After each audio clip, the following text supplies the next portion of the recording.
Hey guys, it's Rich Boy J here back again with another video, and today we're going to be looking at a mock I made of an original trilogy TIE Fighter.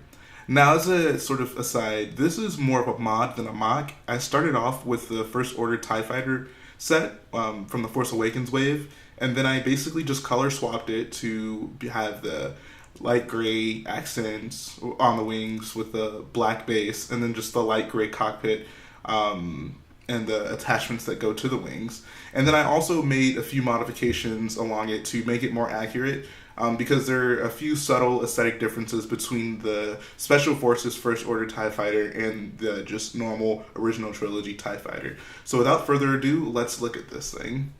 So I'm going to set the pilot aside for a second. Now, if you just look at it, like I said, the build is primarily that you would see on the First Order TIE Fighter. So some of the parts that were on that TIE Fighter do not exist in light gray. So for example, there were like two like roller blades that were right here, kind of used as greebling. So I just left those out because they don't exist in light gray. But I mean, they aren't crucial. They're just greebling. They're not really meant to represent anything in particular. So, I mean, you're not really going to notice it not being there. But kind of moving on to the inside, one more mock part of this that I did was I added the little accents here on the inside of the wings. On the Lego set, they don't have them. They just have them on the outside. And it was honestly a pretty easy thing to do. It kind of makes me wonder why Lego just didn't do it in the first place. It's not perfect because, like, this middle line, it doesn't stretch from here all the way to the outside, but I think it's good enough. It captures the aesthetic well enough and gets done what I'd like to get done. So I think it's fine overall. Moving over to the front, so the First Order TIE Fighter has the red cockpit. I just used the normal, I guess it'd be trans black, or maybe technically trans brown in Lego. I know they're kind of weird with that. But I just used the normal cockpit on the front, and I think on the top I actually used the TIE Striker top hatch, since we don't have a like official standard kind of top hatch for a TIE Fighter. And I'm not sure, I'm assuming that this is actually not supposed to be the exact design that's on this TIE Fighter. I think the TIE Striker has a unique top hatch, similar to how the TIE Advanced Lego set actually has a different printing on the top. So hopefully if they ever do decide to make a TIE Fighter, I can swap that out with this one and it'd be good to go. And I guess one more other thing, moving around to the back again, is the back of the First Order TIE Fighter. It has another one of these hatch type pieces right here. So you can, and it's actually trans red, but there's like there's some printing on it, but there's like a little slit cut out so the back pilot can look out through the back. There's obviously no back pilot in the just original trilogy standard TIE Fighter, so I took that out, and I used one of these scale dishes to kind of create the look of the engines back here, and I think it does the job pretty well. I know if you guys have seen like the TIE Striker, they use one of these on the back of that as well. It's kind of supposed to be the same thing. They use it in dark gray though, but I think light gray is a more appropriate color for something like this. So I think it came out really well. It also helps kind of simulate the rounded shape of the cockpit, having like the dish and then the scalar dish right behind that. So I'm really happy with the way that came out.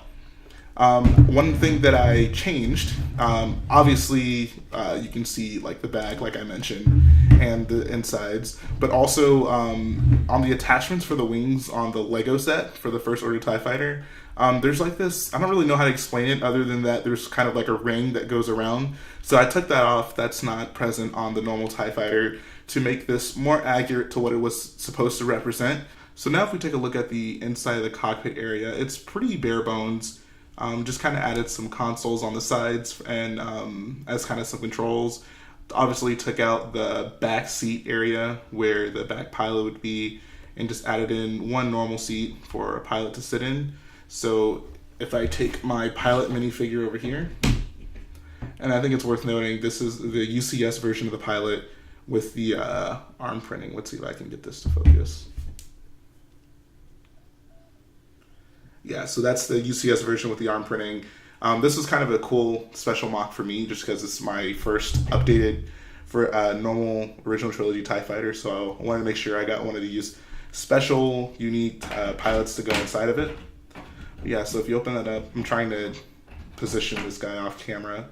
so he can sit appropriately. So yeah, if you sit him right in there, he just kind of sits on there. That locks him in as his like controls.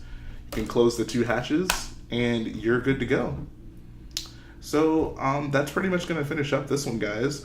I hope that you like it. It's really an iconic vehicle, so it's nice to finally have one. I mean, I've it seems so many other TIEs, like I did the TIE Reaper MOC, and I have like 3 TIE Strikers, so it's nice to just have a normal, bare bones TIE fighter, and I'm probably going to build a few more of these just to kind of have better proportions for my TIE fighter fleet. Now, if you guys like this model, I'm actually going to drop the LXF Lego Digital Designer file as a link in the description. So if you want to build it, you'll have those instructions there. I'll also drop a parts list that you can import directly to Bricklink or any of your favorite Lego buying websites, and you'll be able to have the parts list and you'll be good to go on that. And you guys can have an original trilogy TIE fighter just like I do.